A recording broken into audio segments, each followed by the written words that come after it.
जी any question?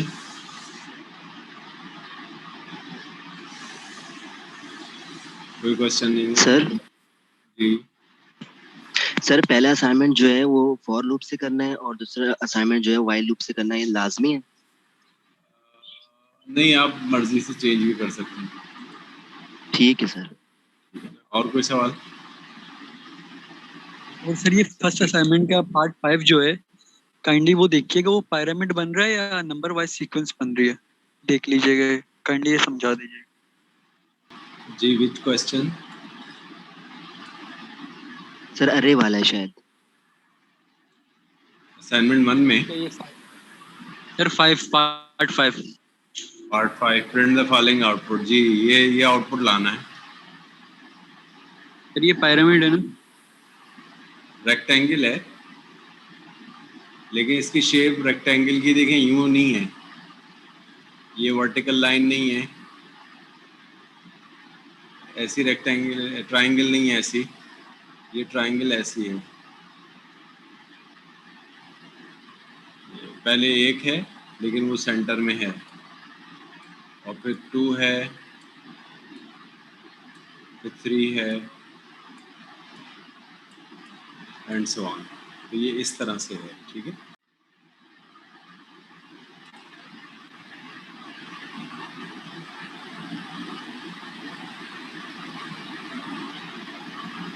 Sir दूसरे text passage भी हुई है।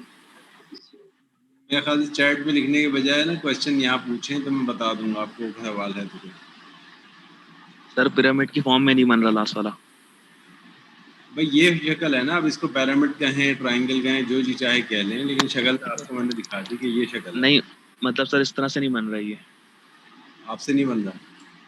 नहीं ऐसा कोडिंग में नहीं हो पा रहा इस तरह से। सर राइट एंगल से बन रहा है, टर्मिनल में जैसे नहीं ये बन रहा, राइट एंगल हाँ इस तरह बन रहा है। पिरामिड से भी बन रहा है। अच्छा एक बात ये है कि ये आपको से करनी है सारी बातें, ये नहीं करना है कि आपने सिर्फ सी आउट 1 और सी आउट 2 ऐसे लिख दें। कुछ स्टूडेंट ये भी हरकत करेंगे कि उन्होंने लिख दिया सी आउट और यहाँ लिख दिया 1 और फिर लिख दिया सी आउट 2। नहीं सर फॉर लूप से होता पता है। हाँ ये वाला काम नहीं करना है भाई किसी ने, ठीक है। अब क्या पूछ रहे हैं आप, क्या बताऊं इसमें मैं? सर राइट ट्रायंगल से बन रहा है, ये पिरामिड की फॉर्म में नहीं बन रहा। सर उसमें रॉस कॉलम अप्लाई करने पड़ रहे हैं, उसके बाद बन जाए। जी जैन क्या कह रहे हो? मैं कह रहा हूँ सर पिरामिड से भी बन रहा है, बस रॉस कॉलम लगाने पड़ रहे हैं फॉर लूप के अंदर ना, रॉस कॉलम ऐड करके फिर वो आ रहा है, पिरामिड की शेप में भी आ रहा है। ठीक है। अच्छा देखिए इसमें जो है ना 2-3 चीज़ें हैं। स्पेस प्रिंटिंग से भी आ जाता है। स्पेस प्रिंटिंग क्या होती है कि मैं Yes, sir. ख़ास नंबर ऑफ स्पेसेस प्रिंट करूं। जैसे यहाँ पे अगर 1 2 3 4 है ये, तो मैं अगर यहाँ सपोज 2 स्पेस प्रिंट कर दूं, या 1 स्पेस प्रिंट कर दूं, ठीक है ना, या 3 स्पेस प्रिंट कर दूं, या 2 कर दूं, या 1 कर दूं, तो शायद ये ऐसा मसला हल हो जाए। ठीक है, ये हिंट दे दिया है मैंने। यस सर, वो स्पेस से ही बन रहा है। पहली लाइन में स्पेसेस की तादाद 3 रखें, 1 प्रिंट करें। फिर दूसरी लाइन में 2 स्पेसेस रख के 2 प्रिंट कर दें। फिर आप 1 स्पेस प्रिंट करके 3 प्रिंट कर दें, फिर स्पेस ही ना प्रिंट करें, 4 कर दें। तो ये आपका, मुझे लगता है ऐसा है कि ऐसी शेप बन जाएगी। लेकिन कुछ आपको स्पेसेस प्रिंट करने पड़ेंगे। अब स्पेसेस आप स्पेसेस प्रिंट करने के लिए आप खाली स्पेस भी प्रिंट कर सकते हैं लूप के अंदर, और आपको बस वो मैंने सेट डब्ल्यू वगैरह की कमांड भी बताई थी आपको, वो अगर यूज़ करना चाहें तो वो भी यूज़ कर सकते हैं। अब मेरे सर ये ख्याल से पीडीएफ फॉर्म का बता दीजिएगा। पीडीएफ फॉर्म क्या है? सर ये एमएस वर्ड में ऐसे शॉर्ट शेयर करके फिर पीडीएफ बनानी है। अच्छा एमएस वर्ड में आपने पहले वो कर देना है, क्वेश्चन नंबर लिखना है, ये क्वेश्चन कॉपी पेस्ट करें, क्वेश्चन नंबर 1 जैसे ये है, इसको कॉपी पेस्ट करने के बाद इसका नीचे कोड लिखें, वो कॉपी पेस्ट कर दें इस डेफ से, यहाँ हेडिंग दे दें कोड की। फिर इसको जब रन करें इसकी आउटपुट्स आएंगे तो हेडिंग दे दें आउटपुट्स, और यहाँ आउटपुट पेस्ट कर दें। तो ये क्वेश्चन नंबर 1 पूरा हो गया आपका। फिर क्वेश्चन नंबर 2 को हेडिंग दें और उसकी सर कॉपी आउटपुट पेस्ट करना है या आउटपुट पेस्ट करें। प्रिंट स्क्रीन से आउटपुट लेके वर्ड में पेस्ट कर दें। ये सारे सवाल जब एक वर्ड फाइल में ले आएँ, सीक्वेंशियल ऑर्डर में रखिएगा, तो फिर एक्सपोर्ट टू पीडीएफ कर दें, तो एक पीडीएफ फाइल में ये पूरा आ जाएगा। लेकिन पीडीएफ फाइल में आप अपना नाम जो है ना, वो पीडीएफ फाइल में आप अपना नाम उसमें डालें, किसमें, वाटर मार्क में, ताकि ये पता चले कि आपका किया हुआ काम है, ठीक है ना, किसी और की फाइल नहीं करनी है। और हर आदमी ने अपना काम आइसोलेटेड रखना है। अगर आपने अपना काम करके किसी दूसरे को दे दिया और ये मैंने प्लेजरिज्म चेक की और 100% कोड सेम हो रहा होगा, तो दोनों के नंबर 0 आएंगे, क्योंकि ये मैं पता नहीं कर सकता किसने किसको शेयर किया है, ठीक है।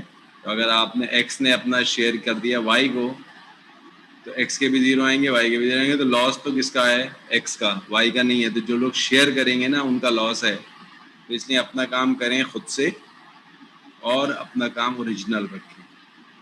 अगर आपने अपना काम शेयर कर दिया दूसरों को, तो आपके ही नंबर कम होंगे और किसी और को, उसको तो फ़ायदा हो जाएगा, आपको नुकसान हो जाएगा। और दूसरी इम्पॉर्टेंट चीज़ ये है कि आप किसी को समझा सकते हैं, ठीक है ना। किसी को समझ में नहीं आ रहा और आपको आता है अगर, तो ठीक है, आप उसे समझा देंगे, भाई ऐसे करो, हिंट दे दें आप उसे। लेकिन आप पूरा कोड अपना कभी भी शेयर ना करें, क्योंकि आप फंस जाएंगे उसके अंदर। अच्छा, मैंने इसकी असाइनमेंट 1 और असाइनमेंट 2 की जो डेडलाइन है, अब वो सेम कर दी है, ठीक है। यानी दोनों असाइनमेंट अब आपको साथ ही करने हैं।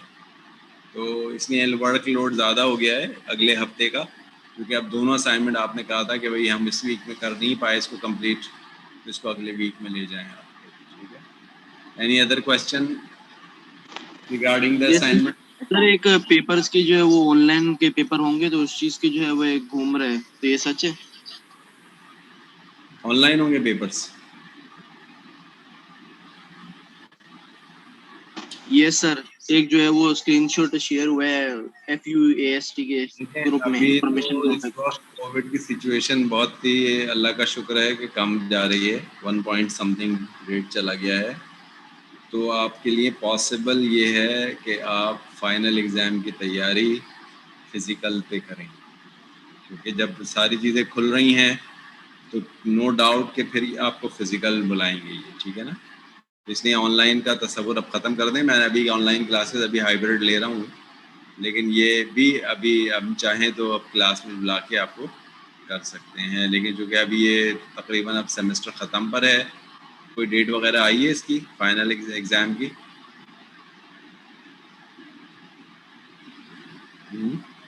किसी को आइडिया है फाइनल एग्ज़ाम की डेट का?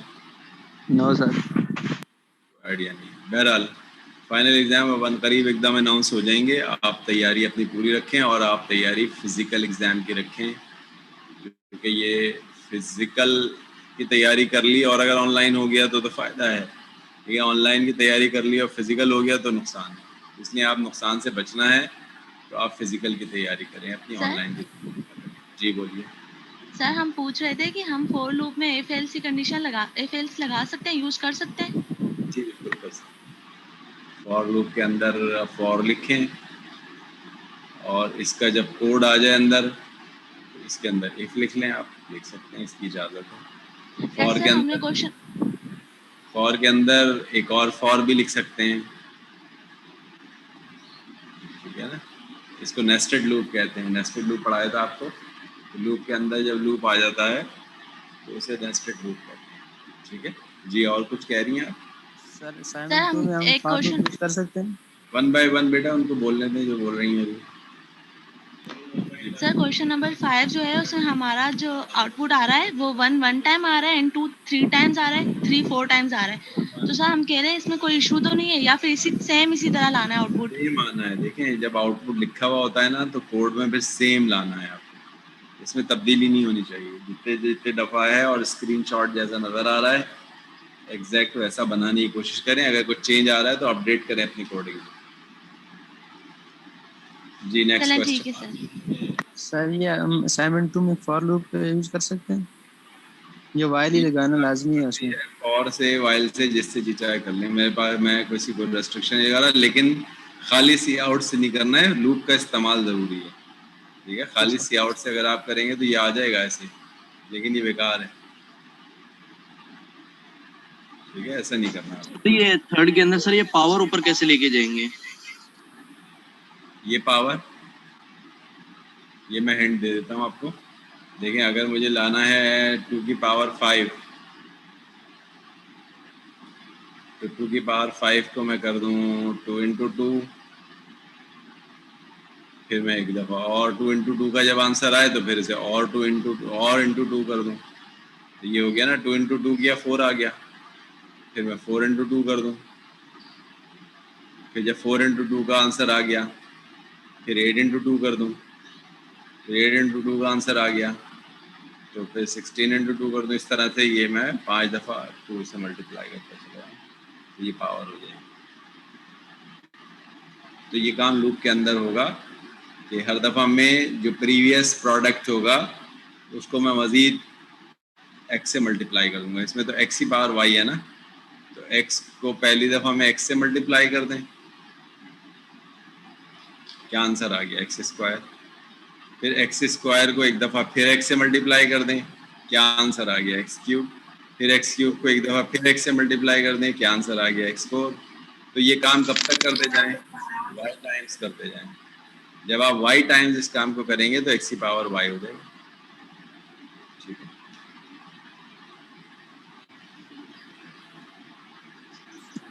और कुछ? सर अरेज का क्वेश्चन नंबर 3 देखिएगा। एरेज का क्वेश्चन इसमें कहाँ से आ रहा है? सर वो अरेज के असाइनमेंट में। अच्छा रुकिए, मैं ओपन करके देखता हूँ एरेज का असाइनमेंट। जी सर।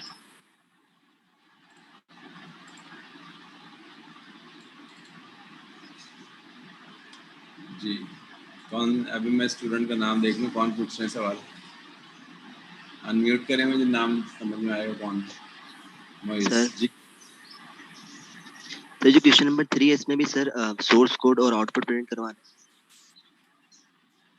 क्वेश्चन नंबर 3 में आपको क्या करना है, write the C statement to accomplish this. इसमें एक एक लाइन या एक दो लाइन लिखनी है, पूरा प्रोग्राम नहीं लिखना, ठीक है ना। इसमें सिर्फ एक लाइन में आउटपुट आएगा उसका, बस सिर्फ वो कोड, एक कोडिंग की एक लाइन लिखनी है आपको। हो सकता है 2 लाइनें लिख दें आप, पूरा पूरा प्रोग्राम नहीं है, हर एक पार्ट के लिए सिर्फ एक लाइन लिखें और दैट्स ऑल। ठीक है, ये फिजिकल एग्जाम होगा ना, देखो ये वाला क्विज जिस तरह का है, ये फिजिकल एग्जाम की एक एग्जाम्पल समझ लें आप इसे।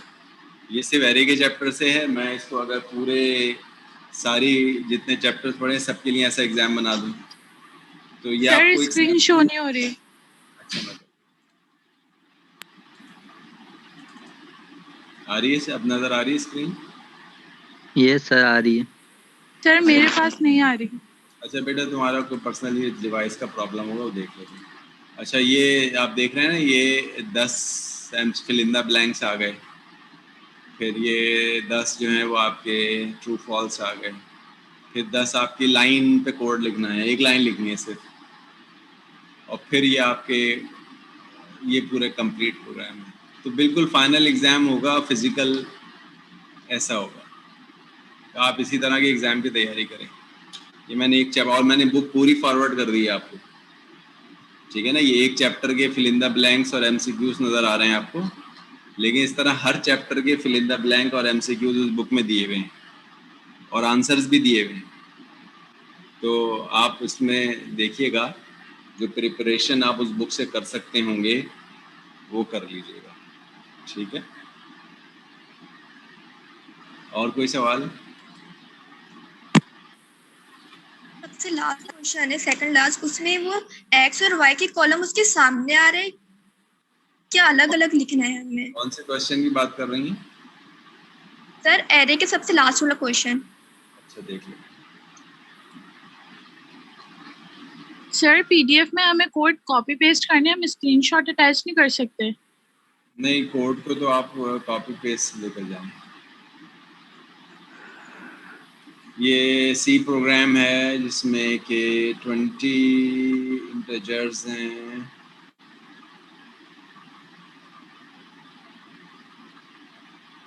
हाँ, अब पूछें क्या सवाल है आपका?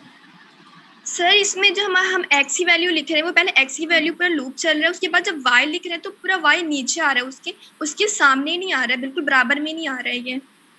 देखिए मैं हिंट दे देता हूँ आपको। कितने एलिमेंट हैं? 20। अच्छा ये x0 से लेकर x19, x1 से लेकर x1 को x18 से करें, x2 को x17 से करें, ठीक है ना? y कहाँ से आ गया इसमें जो आप कह रही हैं y लास्ट क्वेश्चन? इसके ऊपर वाला है ना वो भी ऐसे ही x और y है। वो दोनों सेम है, बस इसमें दो एरे लेके करना है, इसमें एक एरे पे करना है। मैं हैंड दे देता हूँ, देखिए छोटे से एरे पे हैंड दे देता हूँ।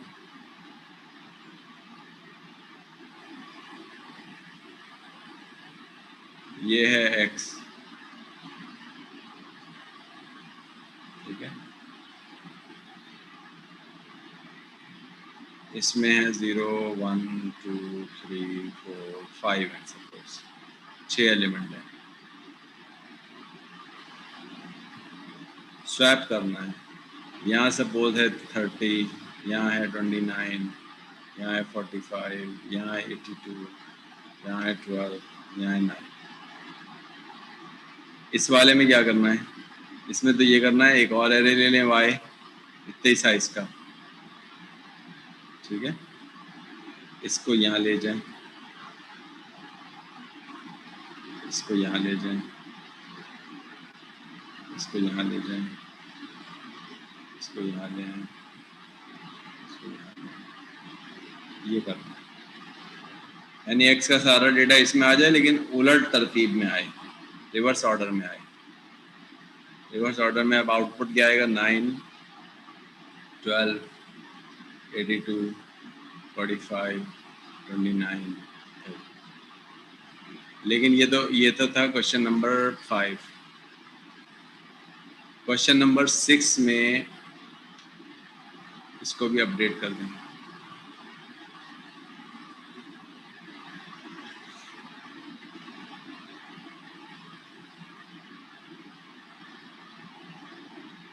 सिक्स में अब आपको ये करना है, ये 9 यहाँ से उठा के यहाँ ले जाएं और 30 को उठा के यहाँ ले आएं, इसी एरे में 9 को ऊपर ले जाएं 30 की जगह पे और 30 को 9 की जगह पे ले आएं। फिर ये करें 12 को यहाँ से उठा के यहाँ ले जाएं और 29 को उठा के 12 की जगह पे ले आएं।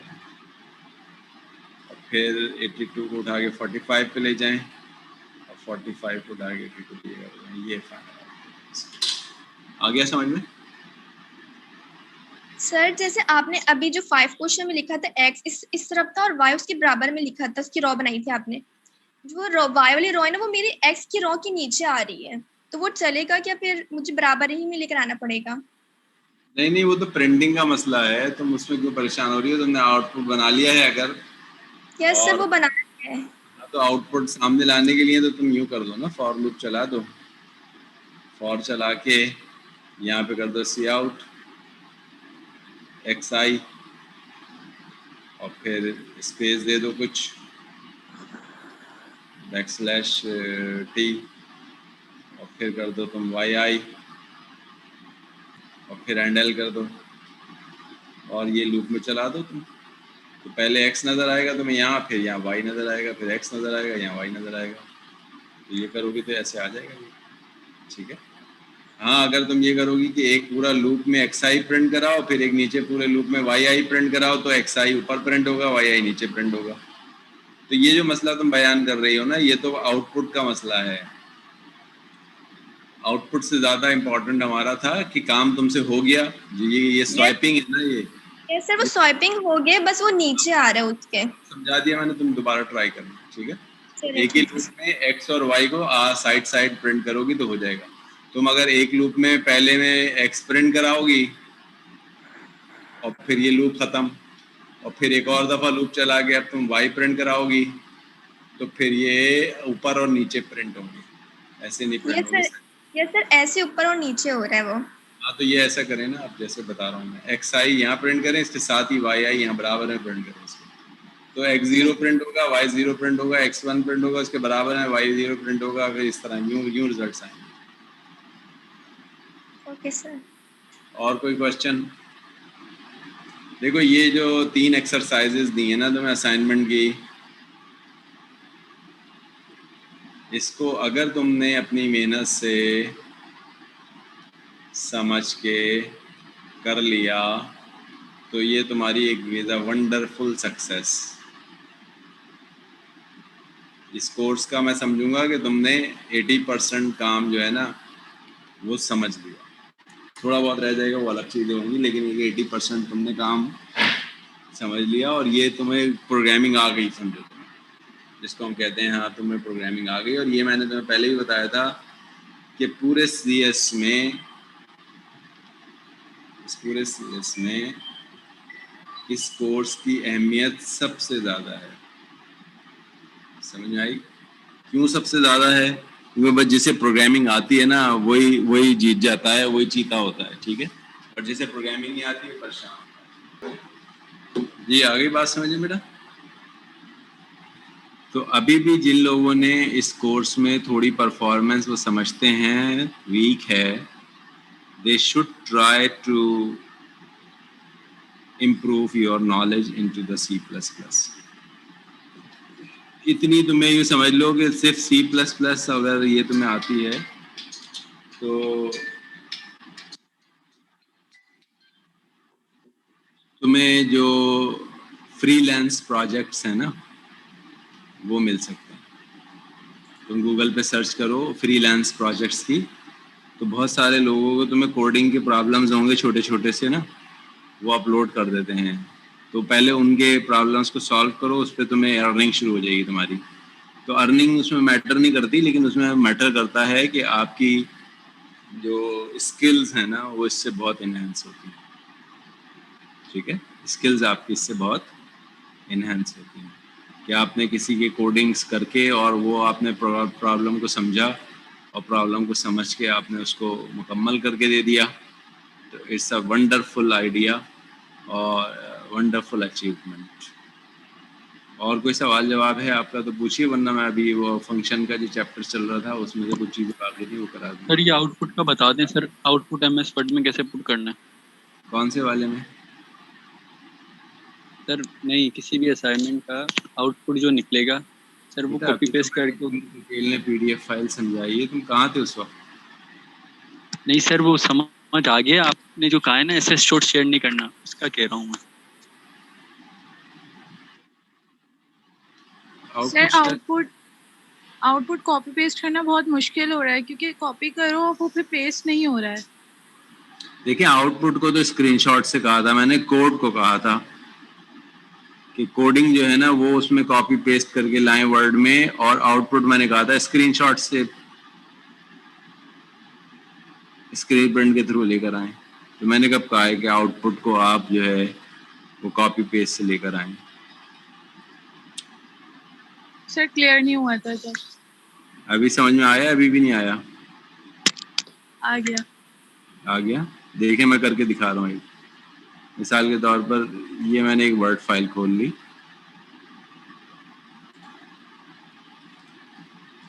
इस वर्ड फाइल में अभी मैं डेव खोल रहा हूँ।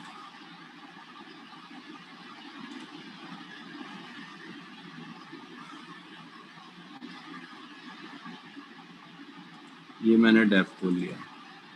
अच्छा डेव में एक प्रोग्राम कोई बनाया ले रहा हूँ, मार्कशीट का फंक्शन ले लिया। ये मार्कशीट का प्रोग्राम है, ठीक है? अब ये मार्कशीट का प्रोग्राम यहाँ से कॉपी Ctrl+A करें और Ctrl+C करें। यहाँ से फिर आप वर्ड फाइल में चले जाएं। वर्ड फाइल में ये शेयर किया मैंने आपको, और यहाँ पे ये पेस्ट कर दें। ये कोड पेस्ट हो गया आपका, ठीक है? अननेसेसरी लाइंस कम करनी है कम कर दें, जैसे ये अब आप देख रहे हैं कि एक्स्ट्रा आ रही लाइंस। और दूसरी चीज़ क्या आ रही है इसमें, हर लाइन में लाइन स्पेसिंग आ रही है, लाइन स्पेसिंग कम कर दें ताकि कोड इंटैक्ट हो जाए। तो देखिए लाइन स्पेसिंग कैसे कम कर रहे हैं, पैराग्राफ में जाएं और लाइन स्पेसिंग सिंगल करें और आफ्टर और बिफोर 0 कर दें और ओके कर दें। अब ये देखें, ये सब कोड एक जगह आ गया। ठीक है, इसको अब आप ऊपर इससे क्या करेंगे, क्वेश्चन नंबर डाल देंगे। क्वेश्चन नंबर 1, ये प्रोग्राम क्या करता है, इसका सवाल यहाँ कॉपी पेस्ट करना था। This programme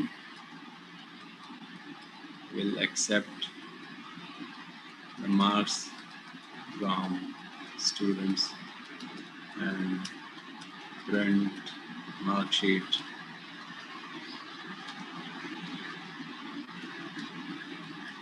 using functions। functions को इस्तेमाल करके बनाया गया। यहाँ हेडिंग दे दें कोडिंग, इसका चाहे तो कलर चेंज कर दें, हेडिंग का बोल्ड कर दें, अंडरलाइन। ठीक है, ये कोडिंग आ गई आपकी। और इस पूरी कोडिंग को अगर आप इंडेंट करना चाहते हैं तो आप थोड़ा सा इंडेंट भी कर सकते हैं। इंडेंट करेंगे, ये बटन है आपने इंडेंट करके, ये सारी कोडिंग है। कोडिंग के बाद अब आउटपुट चाहिए आपको, तो मैं अब रन कर रहा हूँ वहाँ से, और रन करके यहाँ से आउटपुट जो आएगा वहाँ दिखा दूँगा आपको। प्रोजेक्ट रन, ये आउटपुट आ रहा है। वहाँ से इन फिजिक्स 67, 89, 56, ये मार्कशीट आ गई। यहाँ से प्रिंट स्क्रीन का बटन दबाया, प्रिंट स्क्रीन का बटन दबा के पेंट में ले गया इसको, पेंट में गया। अब आप पेंट देखें, ये पेंट ब्रश में आ गया, कंट्रोल भी किया। अब इतना बड़ी स्क्रीन डालने के बजाय इसको सिर्फ इतना ले लो, ये पार्ट बस काफ़ी है। इसे कंट्रोल एक्स करो यहाँ से। अब वर्ड में जाओ, ये वर्ड में आ गए, और यहाँ अब आउटपुट की हेडिंग देनी थी, वो दे देंगे अभी। ये आउटपुट आ गया, और इस हेडिंग को यहाँ से कोडिंग को कंट्रोल सी करो, यहाँ से इसको कंट्रोल वी करो। कोडिंग नहीं है, आउटपुट है।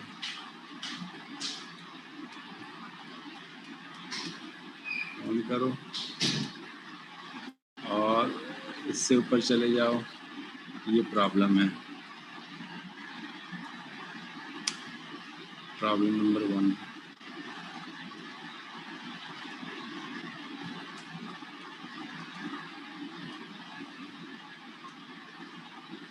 अच्छा, ये सब हो गया, पूरा एक क्वेश्चन पूरा हो गया आपका।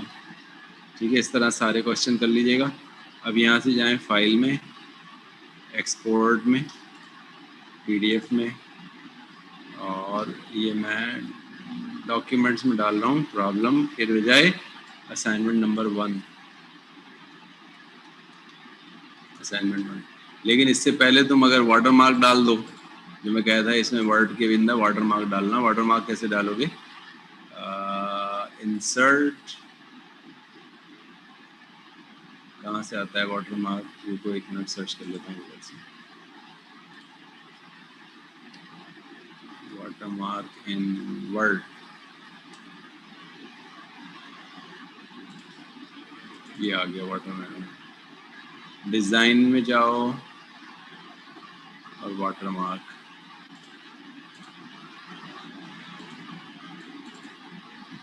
डिज़ाइन में आए और डिज़ाइन में ये रहा वाटर मार्क। वाटर मार्क ये इस तरह का आ जाएगा, ये कॉन्फिडेंशियल आ गया। कॉन्फिडेंशियल को चेंज कर दो, custom water mark. Custom water mark में देखो बाय डिफ़ॉल्ट ये कॉन्फिडेंशियल निकाल लगा हुआ था, अब मैंने अपना नाम लिख दिया, अप्लाई।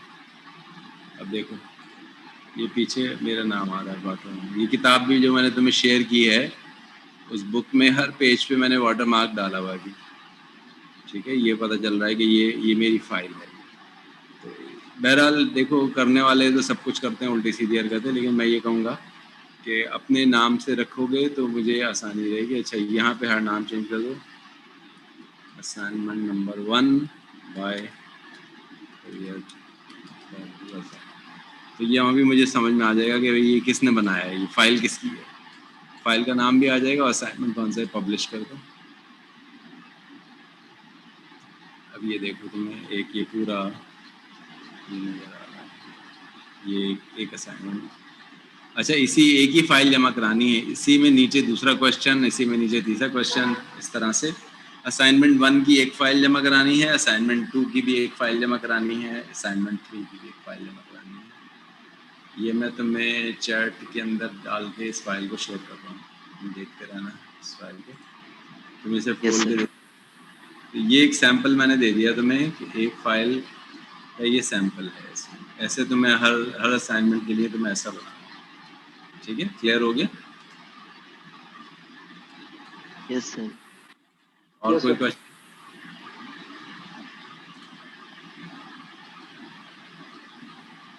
Any other question? अब आगे बढ़ते हैं, चलिए।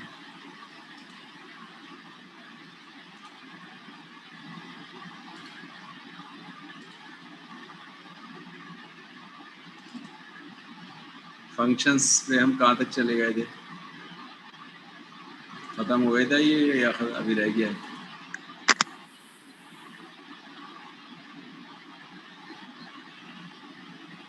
कोई ख़ास चीज़ें रह गई होंगी तो बता दूंगा।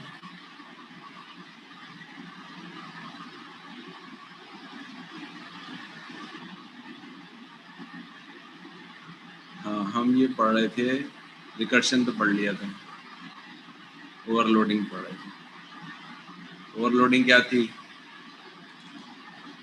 ओवरलोडिंग और पॉलीमॉर्फिज्म, यानी हम एक ही फंक्शन को मुख्तलिफ शक्लों में डिफ़ाइन कर सकते हैं, ठीक है? बगैर आर्गुमेंट के भी डिफ़ाइन कर सकते हैं, उसको एक आर्गुमेंट से कर सकते हैं, 2 आर्गुमेंट से कर सकते हैं, 3 आर्गुमेंट से कर सकते हैं, जितने आर्गुमेंट से देना चाहें उतने आर्गुमेंट से इसे डिफ़ाइन कर सकते हैं,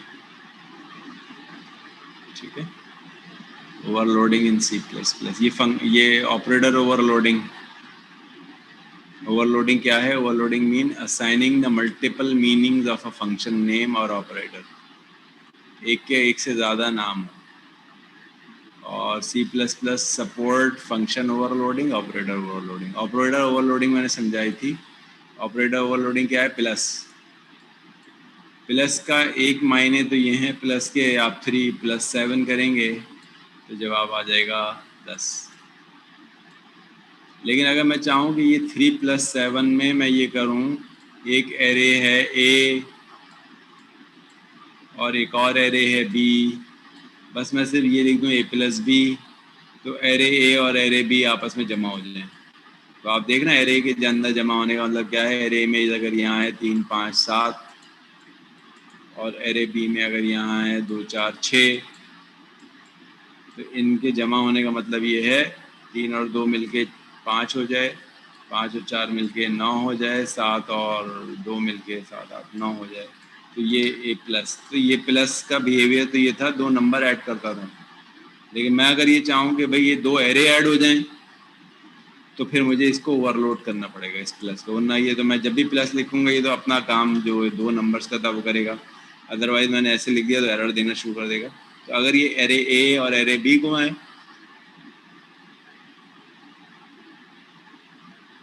ऐड करना चाहूँ तो मैं इसके लिए ये काम ओवरलोडिंग के थ्रू कर सकता हूँ।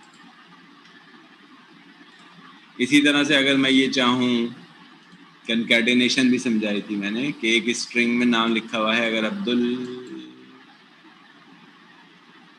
और दूसरे स्ट्रिंग में लिखा हुआ है वहाब, और मैं चाहूँ दोनों को कंकैटिनेट कर दूँ तो जुड़ जाएंगे दोनों नाम। ये भी मैं प्लस से ओवरलोडिंग के थ्रू करवा सकता हूँ। अच्छा, फंक्शन ओवरलोडिंग। अब ओवरलोडिंग एग्जाम्पल पे आए थे, ये मैंने एग्जाम्पल लास्ट टाइम समझाई भी थी। यानी ये एक मैक्स फंक्शन है, ये क्या निकालता है? 2 नंबर्स में देता हूँ इसको, ये हमें लार्जर नंबर रिटर्न कर देता है, मैक्सिमम वैल्यू।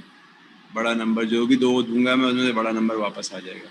अगर A बड़ा है B से तो A वापस आ जाएगा, वरना का मतलब है B बड़ा है तो वो वापस आ जाएगा। और अगर दोनों बराबर हुए तो A वापस आएगा, एंड सो ऑन। इसी तरह से ये, लेकिन ये मैं फ्लोट के लिए बनाया है, ये मैंने इंटीजर के लिए बनाया है। तो दो शक्लें हैं मैक्स की, मैक्स। और अगर मैं ये कहूँ कि भाई ये मैक्स मैं बनाना चाह रहा हूँ, अल्फ़ाबेट 2 दूँ और जो बड़ा अल्फ़ाबेट हो वो वापस आ जाए, तो इसको मैं क्या करूँगा तब्दीली? देखें, मैं भी यहाँ करके दिखाता हूँ आपको। मैं चाह रहा हूँ 2 कैरेक्टर दूँ, तो ये तो वापस क्या देगा? कैरेक्टर देगा। और क्या देगा? मैक्स, बड़ा कैरेक्टर देगा। और कैरेक्टर ए कॉमा कैरेक्टर बी, ठीक है। 2 कैरेक्टर आएंगे, एक ए में आ जाएगा, एक बी में आ जाएगा। अब मैं इसको ये तो नहीं चेक कर सकता ए बड़ा है बी से, लेकिन हाँ कैरेक्टर के एस्की कोड होते हैं, जो बताया था मैंने। तो जब मैं लिखूंगा ना ए बड़ा है बी से, तो ए बड़ा है बी से का मतलब ये होगा कि ए का एस्की कोड बड़ा है बी के एस्की कोड से। तो अगर ए में रखा हुआ है कैपिटल ए,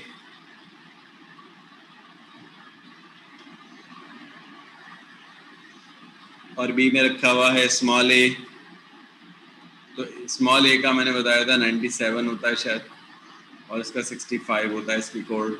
तो जो बड़ा इसकी कोड है वो वापस आ जाएगा, ये वापस आ जाएगा। तो मैं ये कर सकता हूँ ओवरलोडिंग में, कि मैं इसको इंटीजर के लिए बना लूँ, इसको फ्लोट के लिए बना लूँ, इसको कैरेक्टर के लिए बना लूँ।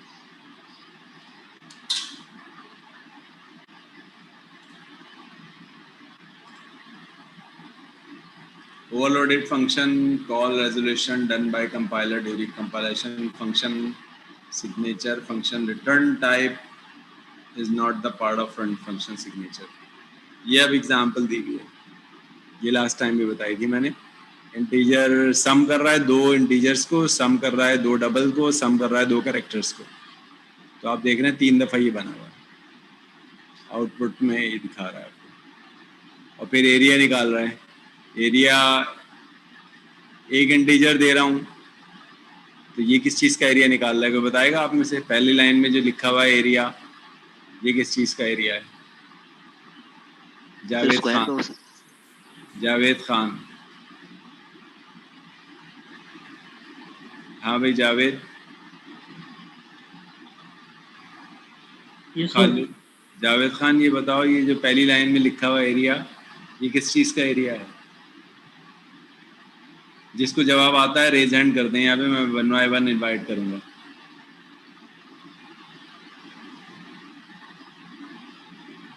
हाँ भाई जावेद खान, मैं तुम्हारे आंसर का इंतज़ार कर रहा हूँ।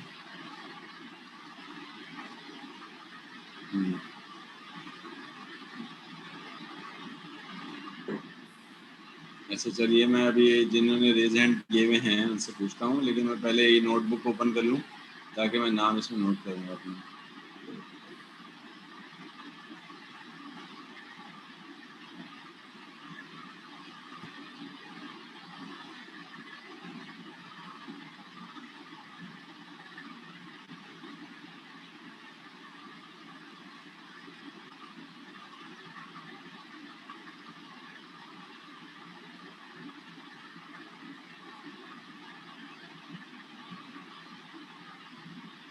हाँ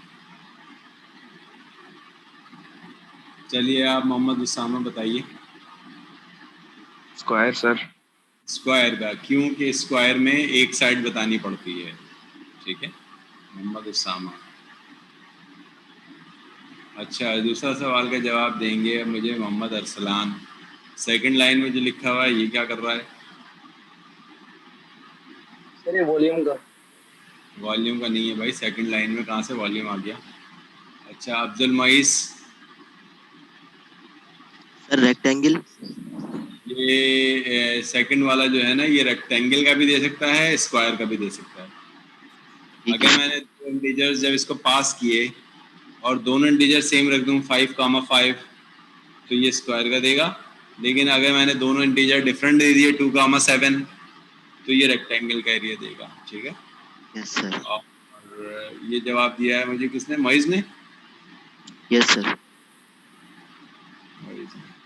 अच्छा, इसके बाद उस्मान जावेद से सवाल है। उस्मान, तीसरी लाइन में कौन सा एरिया आ रहा है? किस चीज़ का है, क्या है?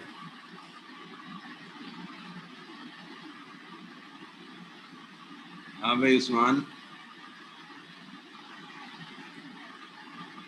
चले नेहा ताज बता दें। Sir volume. वॉल्यूम आ रहा है क्योंकि 3 चीज़ें जब हमने दी हुई होती हैं तो length into breadth into height, ठीक है। तो ये आपका वॉल्यूम का एरिया देगा आपको। तो तीनों एक ही फंक्शन है, देखो एरिया के नाम से, नाम एक ही है लेकिन 3 अलग अलग शक्लें हैं इसकी। एक दफ़ा में शक्ल उसकी है इंट, एक दफ़ा में 2 इंट, एक दफ़ा में 3 इंट।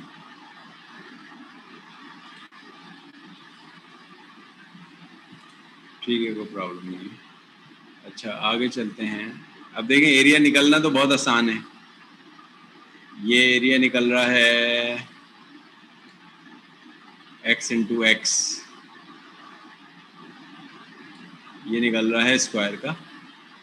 x इंटू वाई, ये निकल रहा है रेक्टेंगल का, और ये निकल रहा है वॉल्यूम। तो नाम दीन का अलग नहीं दे रहा, वरना इसको नाम देता है एरिया ऑफ स्क्वायर, इसको नाम देता है एरिया ऑफ रेक्टेंगल, इसको नाम देता है वॉल्यूम। नाम यही आसानी है, देखो नाम एक काम 3, ठीक है। तो 3 शक्लें हैं, जैसे पॉलीमॉर्फिज्म क्यों कहते हैं? पॉलीमॉर्फिज्म इसकी 3 शक्लें हैं। एक जगह पे ये इसकी शक्ल बन रही है, एक जगह पे इसकी ये शक्ल बन रही है, और एक जगह पे इसकी ये शक्ल बन रही है। तो 3 अलग अलग शक्लें हैं, इसलिए इसे पॉलीमॉर्फिज्म कहते हैं। इसकी एग्जांपल भी मैंने दी थी आपको कि विमेन, और विमेन में विमेन की अलग अलग शक्लें हैं, डॉटर और मदर और सिस्टर और वाइफ, और ठीक है ना, ये डिफरेंट शेप्स हैं। ऑब्जेक्ट एक ही है, पर्सन एक ही है, लेकिन उसको उसके डिफरेंट वो हैं, प्रोटोकॉल्स हैं। एज ए मदर उसकी क्या रिस्पॉन्सिबिलिटीज़ हैं, तो इसका मतलब है इसके फंक्शंस अलग अलग हैं, इसके फंक्शन अलग हैं, इसके फंक्शन अलग हैं, इसके फंक्शन अलग हैं, इसके फंक्शन अलग हैं। इन सब के फंक्शंस अलग अलग हैं, लेकिन पर्सन एक ही है, वुमेन। तो ये पॉलीमॉर्फिज्म की मीनिंग। और आगे चलते हैं, स्कोप के रूल भी बता दिए थे मैंने। आज मैं इसको लास्ट इसमें पढ़ा रहा हूँ, कल से इंशाल्लाह मैं वो नए चैप्टर शुरू करता हूँ।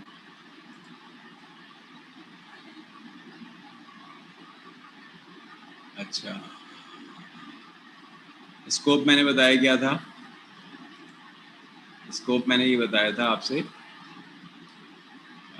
कि जो वेरिएबल्स जिस ब्लॉक के अंदर डिफाइन होते हैं वो उसके लोकल वेरिएबल होते हैं। ये एक ब्लॉक है, ठीक है। इस ब्लॉक में अगर मैंने लिख दिया है इंट ए, यानी मैंने ए डिफाइन किया है और फिर बाद में मैंने कर दिया ए इज इक्वल टू 5, ए में 5 रख दिया, तो मैं इसके अंदर कहूँगा ना अगर सी आउट ए तो 5 प्रिंट हो जाएगा। लेकिन इससे बाहर निकलने के बाद अगर मैं कहूँगा सी आउट ए, एरर आ जाएगा। क्यों? क्योंकि ये जो ए है ये इस ब्लॉक के अंदर बना था। अब ये अगर मेन का ब्लॉक था और ये फंक्शन का ब्लॉक था, तो ये इसमें बना था, ये इसी में ही नज़र आएगा, ये यहाँ नज़र नहीं आएगा। और मैंने यहाँ अगर बना दिया इंट बी, तो ये बी इस ब्लॉक में बना है तो यहाँ नज़र आएगा, यहाँ नज़र नहीं आएगा। तो ऐसे वेरिएबल को हम कहते हैं लोकल वेरिएबल। लोकल वेरिएबल, ये जो ए है इसका लोकल है, इस ब्लॉक के अंदर रहेगा, और बी जो है वो इसका लोकल है। इससे बाहर निकल गया तो बी ख़त्म हो जाएगा, मेमोरी से इरेज हो जाएगा, और जब मैं मेन से बाहर निकल गया तो ए भी ख़त्म हो जाएगा, ठीक है। तो जो वेरिएबल जितनी स्कोप के साथ मैंने दूसरी चाइल्ड बताई थी लाइफ टाइम। लाइफ टाइम क्या होती है? कितनी देर के लिए ये वेरिएबल वजूद में आता है। जैसे ही मैं यहाँ फंक्शन में आऊँगा तो बी वजूद में आएगा, और जैसे ही मैं फंक्शन से रिटर्न करके वापस जाऊँगा बी ख़त्म हो जाएगा। तो बी की जो लाइफ है कितनी देर की है? ये उतनी देर की है जितनी देर ये फंक्शन चलेगा। ये फंक्शन चलने का मतलब है जितनी देर मैं इसके कोड में हूँगा। जैसे ही मैं इसके कोड से बाहर निकलूँगा रिटर्न करके यहाँ आऊँगा तो ये सब साफ हो जाएगा मेमोरी से, तो इसकी लाइफ ख़त्म हो जाएगी। लेकिन कुछ ख़ास वेरिएबल भी होते हैं, उनका नाम होता है स्टैटिक वेरिएबल। ये ख़ास बात बता रहा हूँ, इसको नोट कर लें। स्टैटिक, स्टैटिस्टिक मत कर देना। स्टैटिक वेरिएबल क्या होते हैं? स्टैटिक वेरिएबल वो होते हैं जिनकी लाइफ ख़त्म नहीं होती। मैं फंक्शन में आता हूँ जाता हूँ ना एक जगह से दूसरी जगह, तो स्टैटिक वेरिएबल में जो कीमतें छोड़ के जाता हूँ वो वहीं रहती हैं, और जब मैं अगली दफ़ा आता हूँ तो पुरानी कीमत मुझे मिल रही होती है। वो ख़ास वेरिएबल होते हैं स्टैटिक वेरिएबल। लेकिन अभी कोई स्टैटिक वेरिएबल नहीं है, अभी तो मैंने सिर्फ लोकल वेरिएबल बनाए। अच्छा, ग्लोबल वेरिएबल क्या होते हैं? ग्लोबल वेरिएबल ये होते हैं कि अगर मैं मेन से ऊपर भी कुछ बना दूँ ना, ये मेन है, अब यहाँ लिख दूँ अगर इंट ए, मेन से भी पहले, तो ये मेन का ब्लॉक, ये फंक्शन का ब्लॉक, तो ये ए चूंकि दोनों से बाहर है इसको ग्लोबल वेरिएबल कहते हैं। ये ग्लोबल वेरिएबल ये क्यों ग्लोबल है? क्योंकि ये मेन से बाहर है, ये सबको नज़र आएगा, ये इसको भी नज़र आएगा, ये इसको भी नज़र आएगा, एंड सो ऑन। बिल्कुल ऐसे ही जो कि फेडरेशन के कवानीन है ना, देखो फेडरल गवर्नमेंट के कवानीन बताए थे मैंने, तो फेडरल गवर्नमेंट के कवानीन सूबों पे अंदर आन के, ये सुपर पावर है, फेडरेशन सुपर है प्रोविंस से, तो 4 प्रोविंस इसके अंदर हैं, तो अगर कोई यहाँ कानून बनेगा तो सूबों को उस पर अमल करना पड़ेगा। सूबों के अंदर कोई कानून बनेगा वो यहाँ वाले, ज़रूरी नहीं है पंजाब सिंध में कोई कानून बना पंजाब वाले भी उसको फॉलो करें, नहीं करेंगे। तो इसका मतलब जो लोकल हैं ये कानून लोकल हैं। और अगर कोई यूनाइटेड नेशन ने कानून बना लिया तो यूनाइटेड नेशन के अंदर जितने कंट्रीज आ रहे हैं उन सबको उस कानून पे, जैसे अब ये कोविड का आ रहा है ना कानून, ये कि वैक्सीनेशन करानी है, तो सब ने करानी है ना। आपको ये कह दे भाई हमारे मुल्क में वैक्सीनेशन नहीं होगी, तो वो चूँकि यूएन ने कह दिया करानी है तब करानी है, ठीक है। तो क्योंकि इसका कानून सब पे चल रहा है ये, तो ये ग्लोबल हो गया और ये इसका लोकल हो गया, एंड सो ऑन। तो ग्लोबल वेरिएबल और लोकल वेरिएबल ये हम बनाते हैं अपनी सहूलत के लिहाज से। कोशिश ये करते हैं कि जितने ज़्यादा लोकल रखें वेरिएबल उतने अच्छे हैं। क्यों?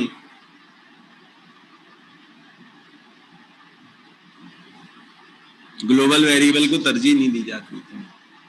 आर्गुमेंट पासिंग के थ्रू कीमतें एक दूसरे को दी जाती हैं, लेकिन ग्लोबल रखने पर जो है ना वो अच्छा नहीं समझा जाता उसको।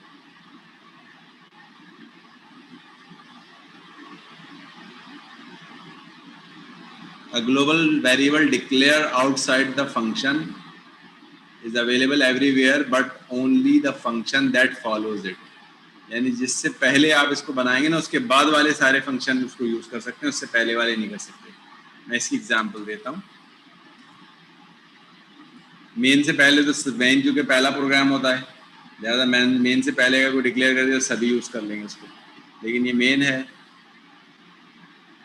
यहाँ पे एक फंक्शन है, यहाँ मैंने लिख दिया इंट ए, अब मैंने फंक्शन लिखा बी, तो ये इंट ए, अब इसके नीचे जितने फंक्शन लिखूंगा ना, इंट ए इन फंक्शन से बाहर है तो ए इसको भी नज़र आएगा, ए इसको भी नज़र आएगा, ए इन सबको नज़र आएगा, क्योंकि ये किसी के अंदर नहीं रखा हुआ ना। ये अगर इसके अंदर रख दूंगा तो फिर ये सिर्फ इसको नज़र आएगा। इसलिए आप किसी भी वेरिएबल को जब ग्लोबल बनाना चाहें ग्लोबल बना सकते हैं, और जब लोकल बनाना चाहें लोकल बना सकते हैं।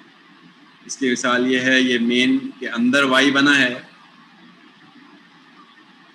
मेन यहाँ से शुरू हुआ, मेन यहाँ ख़त्म हो गया, तो मेन के अंदर ए नज़र आ रहा है, सही है, यहाँ तक तो नज़र आ रहा है, लेकिन ये मेन के बाहर ए को प्रिंट करा रहा हूँ तो ये तो एरर आ जाएगा, क्योंकि मेन से बाहर जो ए है वो नज़र ही नहीं आ रहा होगा, आउट ऑफ द स्कोप हो जाता है, स्कोप से बाहर है। ये इसका स्कोप यहाँ से शुरू हो रहा है, यहाँ ख़त्म हो रहा है।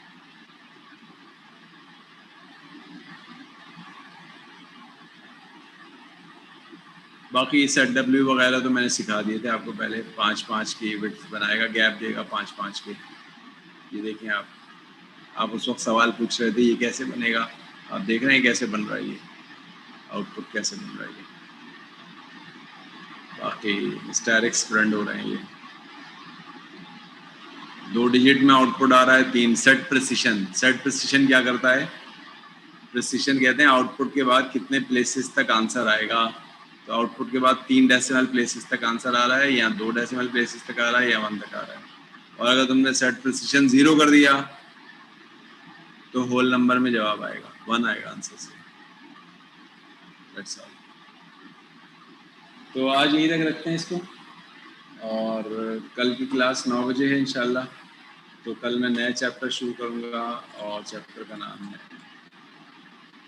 पॉइंटर ओके सर पॉइंटर है लेकिन आप अच्छी तरह से देखें इसको पढ़ें फंक्शंस को क्योंकि फंक्शंस जो हैं ये बेसिस हैं प्रोग्रामिंग की ठीक है दैट्स ऑल फॉर टुडे अल्लाह हाफिज़ सर एक क्वेश्चन है सर जी पूछिए सर अगर किसी इंटीजर वेरिएबल को हमें कन्वर्ट करना हो किसी और टाइप में तो वो किस तरह करेंगे अच्छा ठीक है मैं अभी आपको वो फंक्शंस की लिस्ट दिखा रहा हूँ जिसमें कन्वर्जन फंक्शंस कहलाते हैं ठीक है और इसे टाइप कास्टिंग कहते हैं अच्छी बात याद दिलाइए देखो इन्होंने बहुत इसे कहते हैं टाइप कास्टिंग सर मैंने ट्राई किया था लेकिन नहीं हो रहा था वो मैं बताता हूँ स्ट्रिंग में कन्वर्ट नहीं हो रहा क्या कहते हैं टाइप कास्टिंग क्या होती है टाइप कास्टिंग ये होती है एक इम्प्लिसिट टाइप कास्टिंग होती है इम्प्लिसिट और एक्सप्लिसिट ये नोट कर लें ये लिखा हुआ कहीं प्रेजेंटेशंस में नहीं है बहुत अहम टॉपिक है ये इन्होंने याद दिला दिया है मैं इसको समझा देता हूँ इम्प्लिसिट टाइप कास्टिंग एक्सप्लिसिट का type casting implicit type casting में ये खुद ब खुद सी कन्वर्ट करता है हमें कोई फंक्शन देना नहीं होता ठीक है ना खुद ब खुद सी कंप्लेन कर लेता है और एक्सप्लिसिट में हमें करवाना पड़ता है जैसे इंटीजर को फ्लोट बनाना है या फ्लोट को डबल बनाना है तो ये एक्सप्लिसिट टाइप कास्टिंग में हम खुद फंक्शन लगाते हैं कन्वर्जन फंक्शंस तो ये लेकिन हम नहीं लगाते ये खुद ब खुद कर लेता है मैं अभी आपको इसकी मैं गूगल पे सर्च करके बताता हूँ ये टाइप कास्टिंग के ऊपर डिटेल्स में हम कैसे जा सकते हैं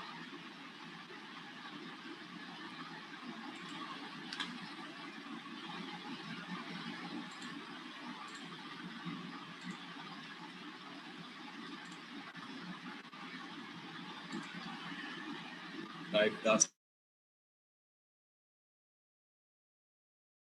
लिखा हूँ उसे टाइप कास्टिंग इन C++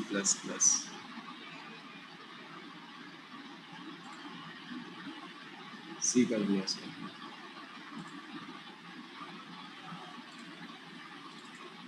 ये आ रहे हैं अब हमारे पास what is type casting in C++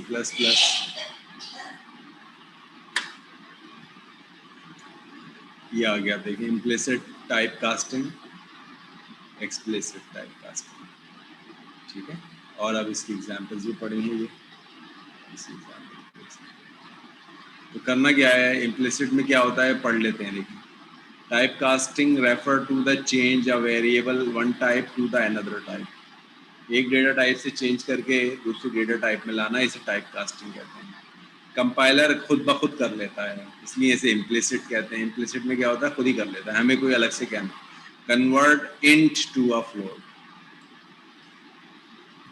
casting allow you to make this type conversion explicit or for instance if you assign an integer value to the float point the compiler will convert into the float यानी अगर आपने एक line में ये लिखा है मिसाल के तौर पर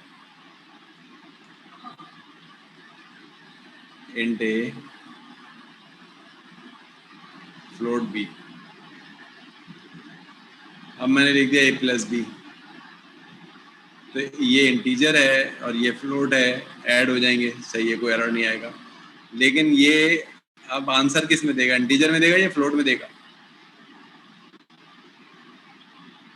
तो ये आंसर देगा फ्लोट में तो खुद ब खुद टाइप कास्टिंग हो गई देखो ये इंटीजर को इसने पहले फ्लोट बनाया होगा फिर 2 फ्लोट ऐड होंगे और आंसर फ्लोट में आया होगा तो छोटे टाइप्स माना एक ही लाइन में अगर मैं एक वेरिएबल लिखूं छोटी कैटेगरी का एक लिखूं बड़ी कैटेगरी का तो जो छोटी कैटेगरी वाला है ना उसको ये खुद ब खुद बड़ी कैटेगरी में कन्वर्ट कर लेगा और फिर आंसर मुझे बड़ी कैटेगरी में ही देगा अब मैंने एक ने लगा दिया डबल सी और मैंने a प्लस बी प्लस सी कर दिया, तो ये जो इंटीजर है ये भी डबल में कन्वर्ट हो जाएगा, ये जो फ्लोट है ये भी डबल में कन्वर्ट हो जाएगा, और ये तो है ही डबल में, फिर तीनों ऐड होंगे और आंसर डबल में लाएगा, तो बड़ी कैटेगरी में आंसर लेकर आएगा। इसे क्या कहते हैं? Implicit type casting. खुद ही कर लेगा।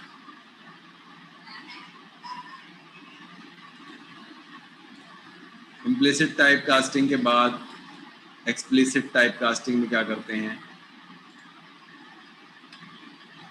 हम? यहाँ ये टाइप का नाम लिखते हैं, देखिए यहाँ टाइप लिखनी है। मिसाल के तौर पर ये एक्सप्रेशन जो है ये मैं एग्जांपल से करा देता हूँ आपको। ये मैंने लिखा है इंट ए।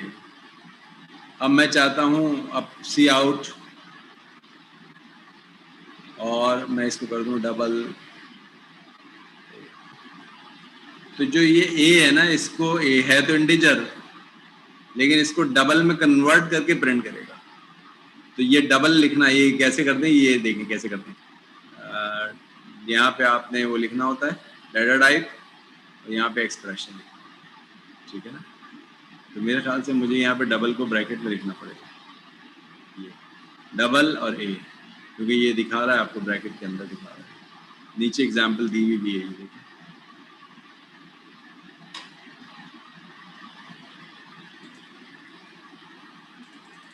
ये देखिए